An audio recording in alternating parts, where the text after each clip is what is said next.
आमंतु बिल्लाहि आमंतु बिल्लाहि अरे यार पहले दो दो बोल आमंतु बिल्लाहि व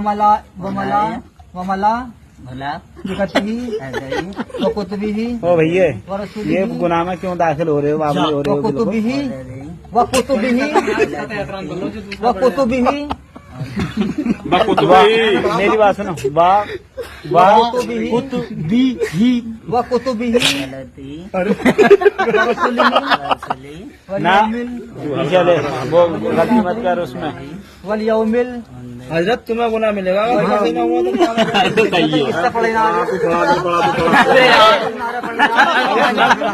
कैसे कैसे पढ़ाई जाएगा मुझे बताओ। अरे मैं पूछूं इससे पढ़े ना रहा यार तू तो पढ़ा यार। अस्सलाम वालेकुम वरहमतुल्लाहि ताला वबरकातुह। कैसे हैं नाज़रीन, अल्लाह को खुश रखे, शादो आबाद रखे। ये मुसलमानों की महफिल है और मुसलमानों का यहाँ पर निकाह हो रहा है। ये जो सामने बैठा हुआ नौजवान है ना, जो दुल्हा बनकर बैठा हुआ है, और सामने बेचारे जो इमाम साहब पढ़ा रहे हैं वो मुसलमान हैं, यानी दूल्हा भी मुसलमान है और पढ़ाने वाले जो हजरत हैं वो भी मुसलमान हैं और हजरत हैं अल्हम्दुलिल्लाह। और यहां पर जो महफिल है ना, यहां पर जो सारे लोग बैठे हुए हैं, सारे के सारे हंस रहे हैं और सबको मजा आ रहा है। यहां पर आप अगर देख रहे होंगे ना, तो आपको ये वीडियो देखकर बड़ा ताज्जुब हो जाएगा।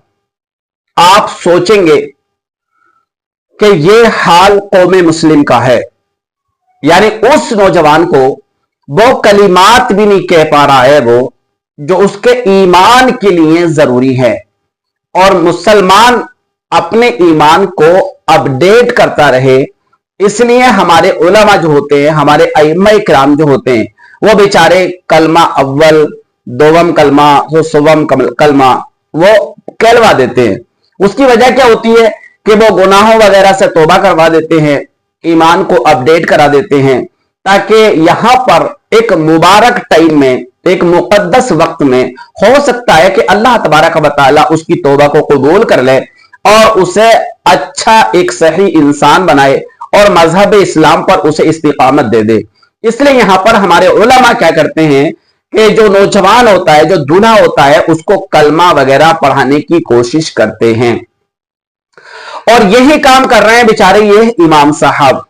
लेकिन आप देखिए वीडियो के अंदर इमाम साहब पसीना पसीना हो गए, इमाम साहब की हालत खराब हो गई, इमाम साहब की हालत पतली हो गई। किस वजह से कि सामने जो बैठा हुआ है नौजवान दूल्हा, कि वो कलिमात भी अदा नहीं कर पा रहा है जो इमाम साहब बोल रहे हैं। एक एक कलिमा करके बोल रहे हैं, फिर भी ये नौजवान अदा नहीं कर पा रहा है। और आप देखिए उसके इर्द गिर्द एक झुंड लगा हुआ है, और वो झुंड है बारातियों का, या कह लीजिए कि उसके दोस्तों का, उसके साथियों का। और सारे के सारे उस पर हंस रहे हैं, और हंसी आपको भी आ रही होगी क्योंकि आप भी तो उन्हीं में शामिल हैं। आप भी खूब हंस रहे होंगे, खूब एंजॉय कर रहे होंगे। अगर आपको भी हंसी आ रही हो ना, तो आप अपने छोटे भाई को बैठा कर उससे चंद कलीमे सुन लीजिए, ईमान मुजमल या मुफस्सल सुन लीजिए, या चंद कुरान पाक की सूरह मुबारका सुन लीजिए। आपको अगर हंसी आ रही है ना, तो आपकी हंसी पर ताले लग जाएंगे। मैं हकीकत बोल रहा हूं, ये हाल हमारी कौमे मुस्लिम का हो चुका है। नमाजें तो रही बालाए ताक, रोजे तो रही बालाए ताक, हज्जो ज़कात तो रही बालाए ताक, कुरान की तिलावत है तो आपने छोड़ ही नहीं करना, आप तो सीखने की भी कोशिश नहीं कर रहे हो। यानी आपसे वो चंद कलिमात भी नहीं अदा हो पा रहे हैं इस कौमे मुस्लिम से, जो इस कौमे मुस्लिम के निकाह के लिए जरूरी है। मैं मानता हूं निकाह तो हो जाता है, अगर इनको नहीं पढ़ोगे, खाली इजाबो कबूल कर ले और गवाहों की मौजूदगी में कर ले, निकाह तो हो जाएगा अल्हम्दुलिल्लाह। लेकिन आप देखिए, गौर करिए, कम से कम हमारे नौजवान से इतना तो आ जाए कि वो कम से कम चंद कलीमे और कुरान पाक की चंद सूरतें और अतहियात वगैरह या तस्बीहात वगैरह या दुरूद इब्राहिम वगैरह या तशहुद में बैठकर अतहियात पढ़ी जाती है या दुआए कुनूत वगैरह, इतना तो कम से कम आ जाए, या दुआए मासूरा वगैरह, हमारे नौजवान से, ताकि वो अपनी नमाजों को दुरुस्त कर ले। आज तो रेस लग रही है, होर पे होर चल रही है कि उसका बेटा इतना कमा रहा है, उसका बेटा इतना कमा रहा है, उसका बेटा इस काम में इतना कमा रहा है, उसका बेटा इस नौकरी में इतना कमा रहा है। ये कंपटीशन करवा लो। शाम के टाइम 4 बुड्ढे बैठ जाएंगे और बस अपने बच्चों का कंपटीशन एक दूसरे की कमाई से करवाते रहेंगे। उन्हें शर्म नहीं आती? उन्हें शर्म आनी चाहिए, बल्कि गर्व इस बात पर करना चाहिए, जिक्र इस बात का होना चाहिए कि भाई किसका बेटा नमाज की कितनी पाबंदी कर रहा है, किसका बेटा कितना हलाल रिस्क कमा रहा है, किसके बेटे को कुरान पाक पढ़ना सही आता है। लेकिन नहीं, कंपटीशन करेंगे तो किसमें करेंगे पता है आपको? कंपटीशन करेंगे कि किसका बेटा कहां काम कर रहा है और कितनी इनकम कर रहा है और कितना रुपया और पैसा इकट्ठा कर रहा है।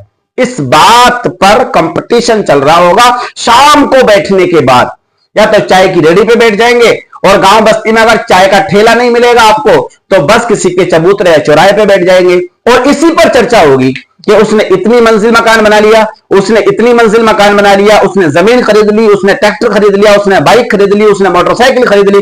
दुनिया भर का कंपटीशन होगा, लेकिन यह कंपटीशन नहीं होगा कि फलाने के बेटे ने जब निकाह पढ़ा था तो उसको सारे निकाह के अल्फाज याद थे, सारे निकाह की सूरतें याद थी, सारे निकाह के कलमे याद थे। ये कंपटीशन किसी को नहीं होगा, क्योंकि 4 आदमियों में बस गूंगे बनकर बैठ जाते हैं और हो जाता है दूल्हे का निकाह, और कह देता है कि हाँ मैंने कबूल कर लिया, और वो भी इमाम साहब के कहने के बाद कहता है कि मैंने कबूल किया, वरना उसके बस का तो इतना भी नहीं है कि वो इन अल्फाजों को भी दोहरा दे कि मैंने कबूल कर लिया। तो प्यारे नाजरीन और मेरे दोस्तों, ये मुसलमानों के हालात हो चुके हैं। अपने आप को शऊर की मंजिल में लाइए, अपने नौजवानों को कम से कम कलिमे सिखाइए, कम से कम ईमान मुजमल मुफस्सल सिखाइए, कुरान पाक की चंद सूरह मुबारका सिखाइए, जो नमाज के लिए जरूरी है इतनी बातें सिखाइए, ताकि आपका बच्चा दूसरे की हंसी का फुव्वारा बनकर न रह जाए, दूसरे लोग आपके बच्चे पर ना हंसें। अपने बच्चे को कम से कम इतना तो सिखा दीजिए ताकि आपकी नाक 4 लोगों के बीच में ऊंची कर सके। तो शायद मेरी बात आपको समझ में आई हो, और अगर समझ में आई है तो वीडियो को जरूर लाइक कर दीजिएगा, शेयर कर दीजिएगा। अल्लाह हाफिज।